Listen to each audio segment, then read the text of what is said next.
Hello students, welcome to my channel Improver Classes. Today I shall teach you about voice. Voice का हिंदी अर्थ होता है watch. English में voice दो प्रकार की होती है. फर्स्ट है एक्टिव वॉइस, इसका हिंदी अर्थ है करती वॉच. नंबर दो है पैसिव वॉइस, इसका हिंदी अर्थ है कर्म वॉच. एक्टिव वॉइस कर्ती वॉच, इसमें कर्ता की प्रधानता होती है. एक्टिव वॉइस में कर्ता की प्रधानता होती है. एग्जाम्पल में मोहन राइट्स ए लेटर, इसमें मोहन सब्जेक्ट है, सबसे पहले लिखा गया है, इसलिए इसमें मोहन की प्रधानता है. यह एक्टिव वॉइस का सेंटेंस है. हम जितने भी यूज या टेंस पढ़ते हैं सब एक्टिव वॉइस होता है. नंबर सेकेंड पैसिव वॉइस, इसका हिंदी अर्थ है कर्मवाच, इसमें कर्म की प्रधानता होती है. एग्जाम्पल में a letter is written by Mohan, जो सेंटेंस एक्टिव वॉइस में बोले थे मोहन राइट्स ए लेटर, इसमें ए लेटर कर्म है, ऑब्जेक्ट, इसको हम आगे लाते हैं पैसिव वॉइस में, और जो सब्जेक्ट होता है इसको हम ऑब्जेक्ट में बदल देते हैं. तो a letter is written by Mohan. Note point में इंग्लिश में केवल 8 टेंस की पैसिव वॉइस बनती है. टोटल 12 टेंसेस होते हैं, जिसमें से केवल 8 टेंसेस की पैसिव वॉइस बनती है. 4 टेंसेस की पैसिव वॉइस नहीं बनती है. टोटल 12 टेंसेस होते हैं. एक्टिव वॉइस में 12 टेंसेस की एक्टिव वॉइस बनते हैं. एक्टिव वॉइस तो 12 टेंसेस की बनते हैं, लेकिन पैसिव वॉइस केवल 8 टेंसेस की बनती है और 4 टेंसेस पैसिव वॉइस नहीं बनती है. वो निम्न प्रकार है. फर्स्ट है present perfect continuous tense.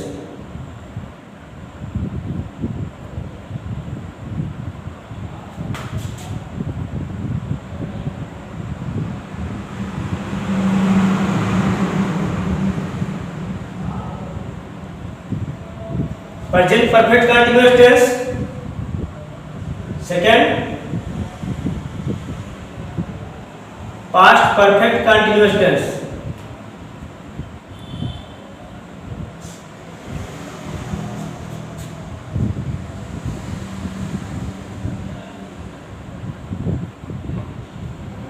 Number third है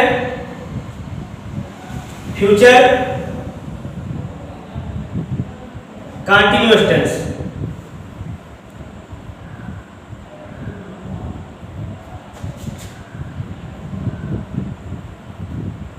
नंबर 4 है future perfect continuous tense.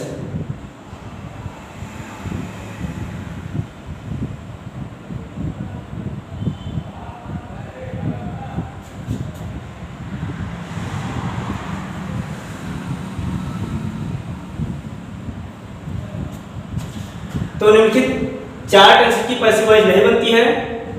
First है present perfect continuous tense, second है past perfect continuous tense, third number है future continuous tense, fourth number है future perfect continuous tense.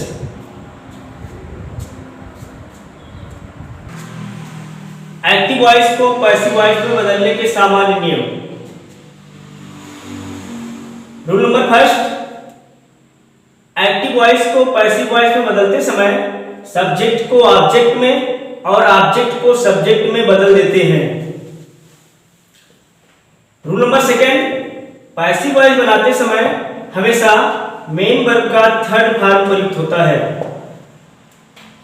Rule number third, passive voice बनाते समय main verb के third form के बाद bye का प्रयोग करते हैं.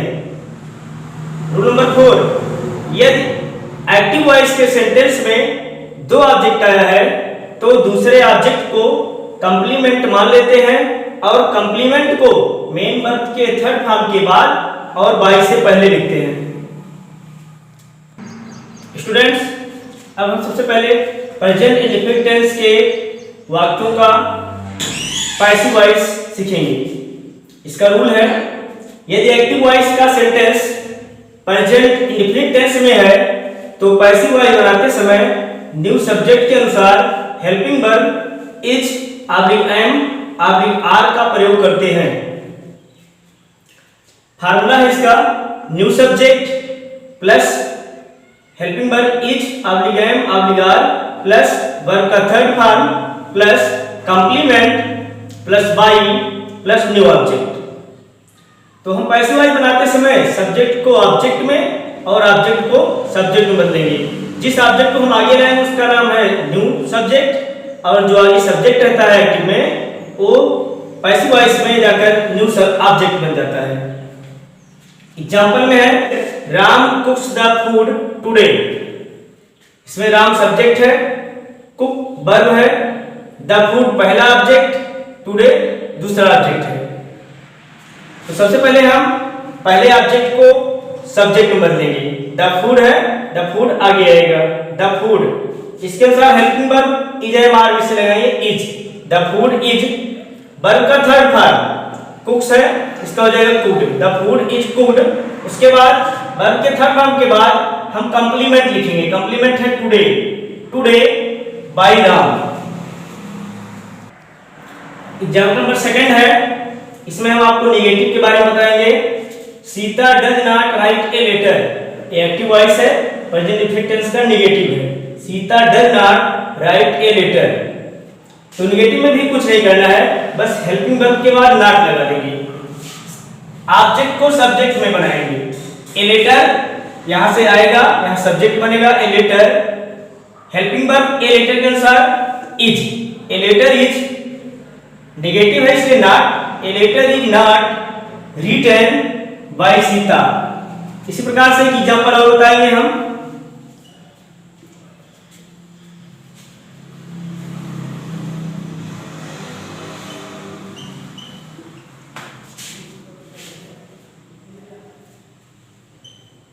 They do not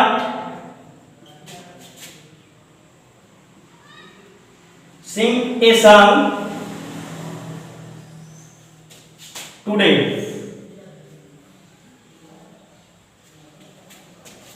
इसको हम पैसिव वॉइस में चेंज करेंगे।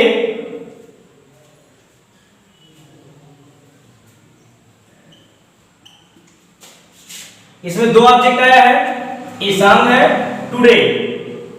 तो ए सॉन्ग को हम सबसे आगे लाएंगे, यहां सब्जेक्ट बनाएंगे और टुडे को कंप्लीमेंट मानेंगे। कंप्लीमेंट को वर्ब के थर्ड फॉर्म के बाद और बाई से पहले लिखते हैं। ए सॉन्ग आगे लाएंगे। ए सॉन्ग इसके अनुसार helping verb is. A song is negative है इसलिए not. A song is not. Sing का थर्ड फॉर्म सिंग सेंग संग। ए सॉन्ग इज नॉट संग। उसके बाद कंप्लीमेंट टुडे।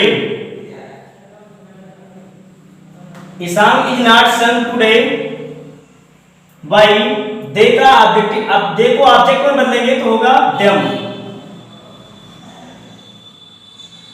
इसी प्रकार से एक एग्जांपल और हम बताएंगे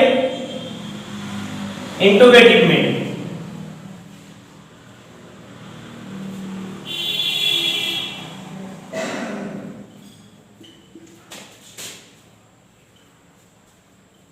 Does she not write a letter? यदि एक्टिव वॉइस का सेंटेंस इंटरोगेटिव में है तो पैसिव वॉइस भी इंटरोगेटिव में बनेगा।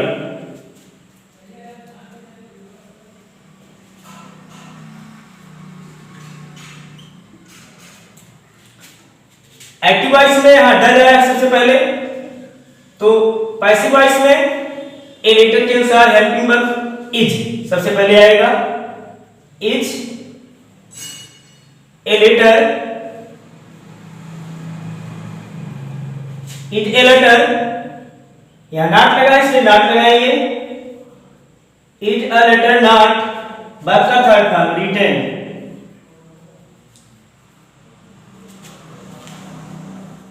बाय सी का ऑब्जेक्टिव रूप है। उसके बाद क्वेश्चन मार्क लगा देंगे। इसी प्रकार से एक एग्जांपल और बताएंगे क्वेश्चन वर्ड, जिसमें क्वेश्चन वर्ड से प्रारंभ होता है।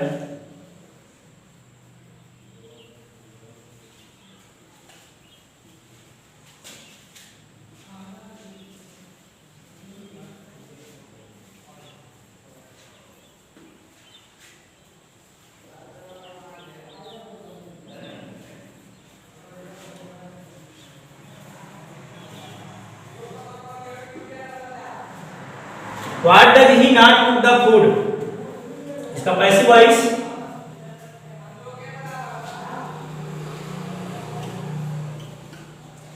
जिस क्वेश्चन वर्ड से प्रारंभ होता है उसी क्वेश्चन वर्ड से पैसिव वॉइस भी स्टार्ट करेंगे। व्हाट है तो व्हाट ही रहेगा। हेल्पिंग वर्ब द फूड के अनुसार इज, व्हाट इज। उसके बाद new subject the food. Negative है इसलिए not. What is the food not cooked by he का ऑब्जेक्टिव रूप हिम।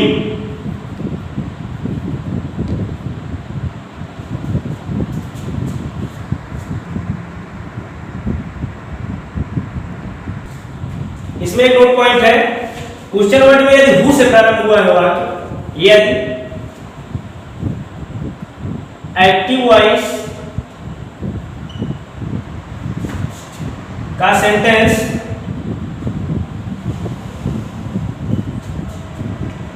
हु से प्रारंभ हुआ है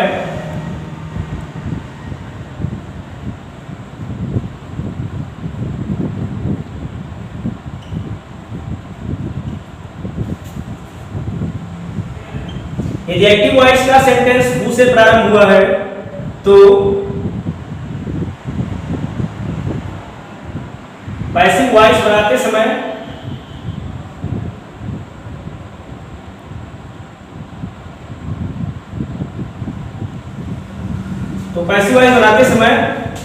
हु को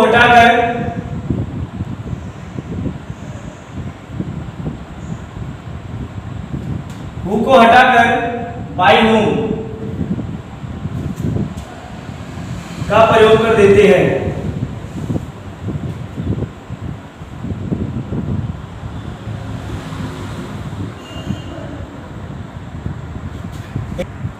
यदि एक्टिव वॉइस का सेंटेंस हु से प्रारंभ हुआ है तो पैसिव वॉइस बनाते समय हु को हटाकर बाय हूम का प्रयोग कर देते हैं। हु हटाओ बाय हूम लगाओ। एग्जाम्पल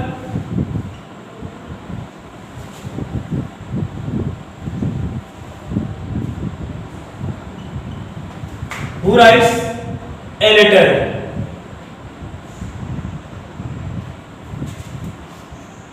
इसमें हु को हटाएंगे और यहां बाय हूम लिखेंगे। Bye whom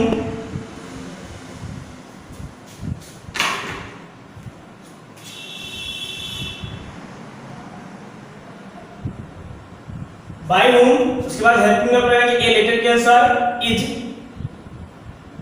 By whom is a letter?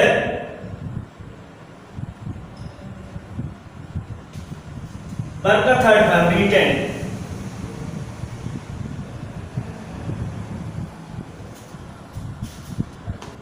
एक और एग्जांपल बताएंगे व्हिच से प्रारंभ होने वाले वाक्य को। Which book does he not read? Passive voice का बनाएंगे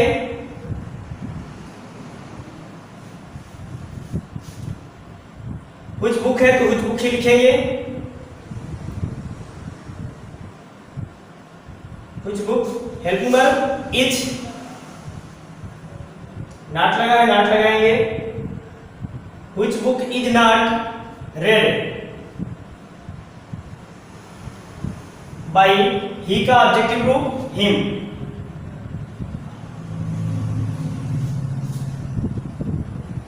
स्टूडेंट्स, अब मैं आप लोगों को अपने नेक्स्ट वीडियो में प्रेजेंट कंटिन्यूअस को पैसिव वॉइस में बदलना सिखाएंगे। आप हमारे वीडियो को अधिक से अधिक कमेंट, शेयर और लाइक करें और हमारे इस चैनल को सब्सक्राइब करें। थैंक्स।